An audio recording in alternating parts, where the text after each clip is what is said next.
godless state. Where is God? You ain't gonna talk to nobody. You ain't even gonna talk to me. Have you ever looked at your money and said, where is God? Have you ever looked at your situation and said, where is God? I refuse to come into this year speaking all these empty declarations, because I'm in the most difficult place of my life. I'm going through hell and high water. But I dare you shake somebody up in here. Shake them like you're going to shake the hell out of them. And tell them, neighbor, I'm going through hell, but I'm exactly where he wants me. I'm right where I need to be. It looks like I'm delayed. It looks like he crossed over me. It looks like he forgot me. But if I had a yeller up in here, I got more people in the pew saying more than the people with collars. Open up your mouth in here and say, but God, I'm here to tell you that what you thought should have worked out couldn't work out, because God needed you right where you are. So what? You didn't get the job you wanted. God's got you where you are. So what?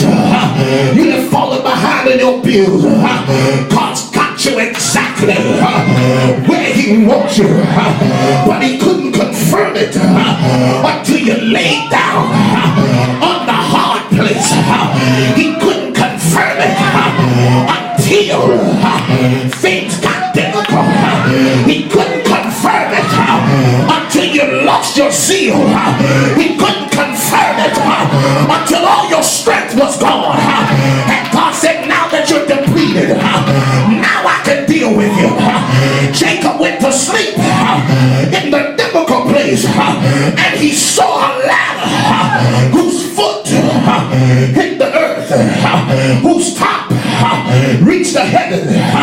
Angels ascending and descending, ascending and descending, going up, coming down, with blessings, with miracles, with healing, with provision. Touch a neighbor, tell your neighbor, something is happening in the invisible world. My God, at the top of the ladder, Jacob said God stood there. He said that he heard the voice of the Lord. The Lord spoke to him and says, I am. Y'all ain't trying to help me up in here. Shake your neighbor by the hand here and tell him, neighbor, that's all God needed to say to me. I am. Shake somebody else by the hand and tell them, neighbor. Tell them, oh, neighbor. That's all God needed to say to me. All he needed to do was remind me that he is. Because what the Lord was saying to Jacob is, you thought that I have forsaken you, but I am the Lord God of Abraham, your father, and the God of Isaac. He said, the land where you're lying down, he says, I'm going to give it to you. And not only am I going to give it to you, he said, I'm going to give it to your children. Shake you a neighbor that don't mind having a little church and tell them, neighbor, the Lord is speaking, and he's telling us today that in the very place we've been uncomfortable, he's about to give us the land, and tell them it's not gonna just be for us, but for the generations to come. He says, and thy seed shall be numbered as the dust of the earth. He said, you're gonna spread abroad. Shake a neighbor. Yes, sir, up in here. And tell them, I'm gonna need a little room, neighbor, because I'm getting ready to spread out. You ain't got a prophetic neighbor. You just got a Sunday morning neighbor. prophetic neighbor. Shake you another neighbor and tell them, oh, neighbor, I'm going to need a little room about to spread out. Tell them every area of my life is getting ready to be increased. Can I preach? I say, can I preach? Should I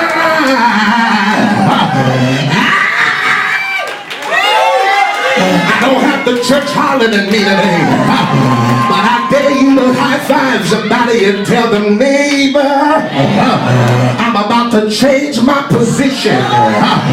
The Lord went on to tell Jacob, behold, I am with thee, and I will keep thee in every place that you go, and I'm going to bring you again into this land, the same land you're running from. I'm going to bring you again into this land. Say yes.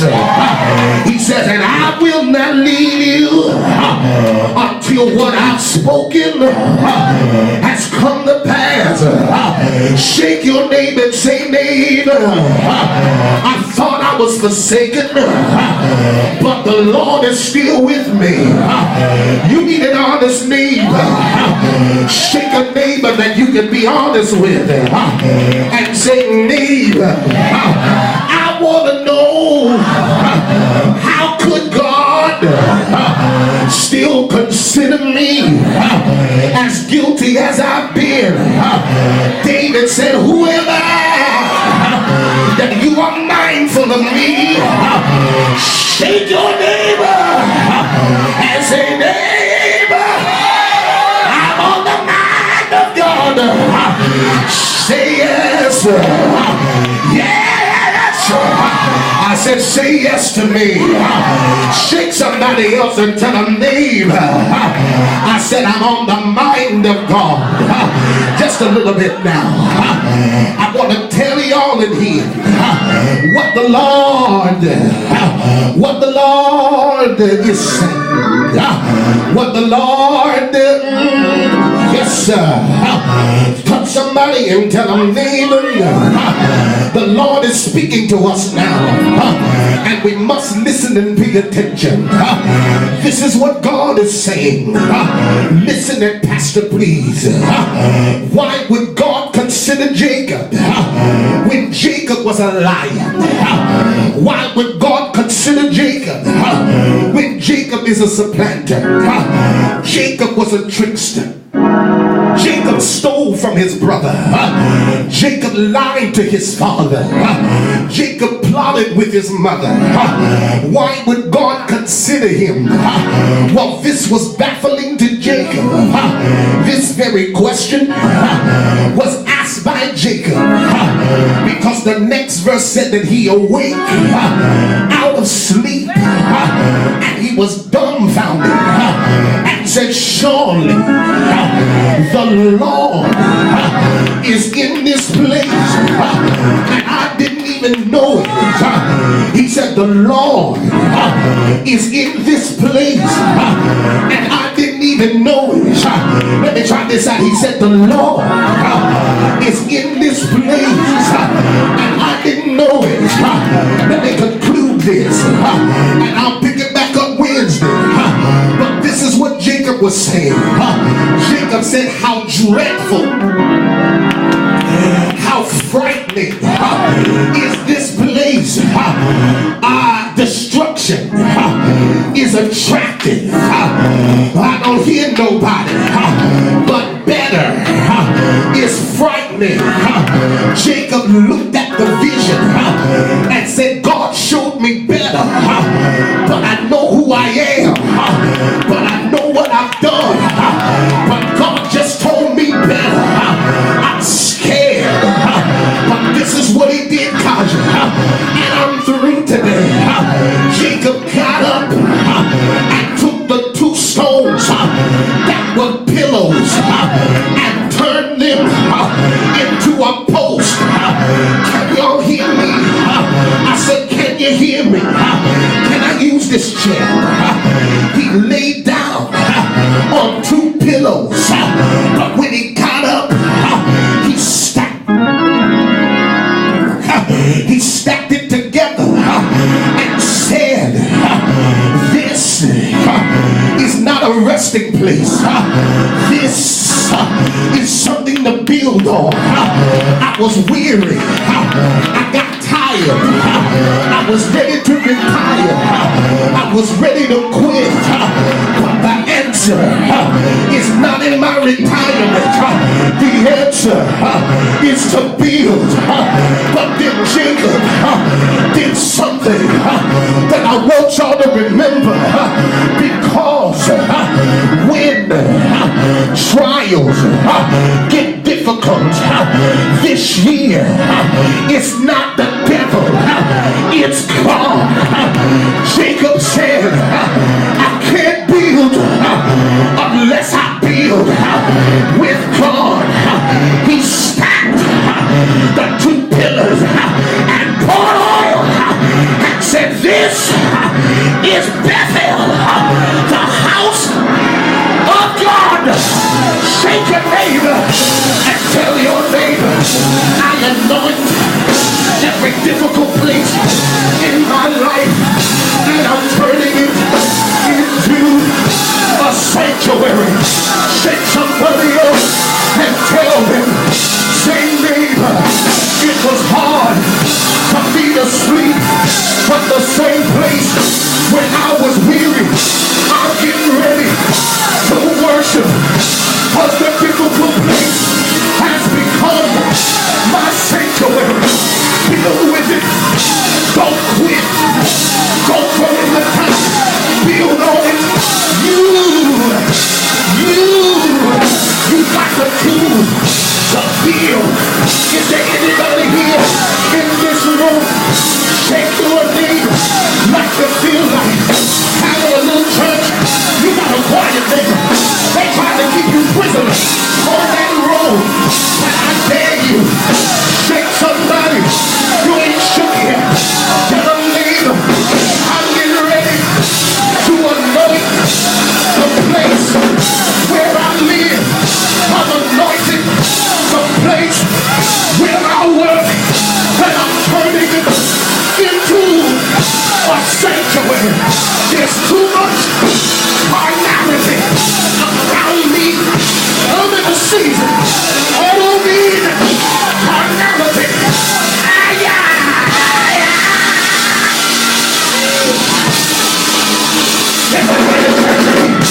That's it. If I had a chance, who am I preaching to? With why y'all standing back there? I said, who am I preaching to? Shake somebody. You ain't shook yet. Tell that neighbor, say neighbor, this is the season to transform your living quarters into a sanctuary. The devil has no place in your house. Get him up out of here. Pour oil on it. Tell the devil, God lives here. God resides here. And if God is for us, somebody help me please. Touch your neighbor. Tell your neighbor, get some oil. Pour some oil on it. Your bills are due. Pour oil on it. Your house is going crazy. Pour oil on it. Your children are in a mess. Pour oil on it. Get your family together and pour oil on it. Because this is the house of God. And upon this rock I will build my church, and the gates of hell shall not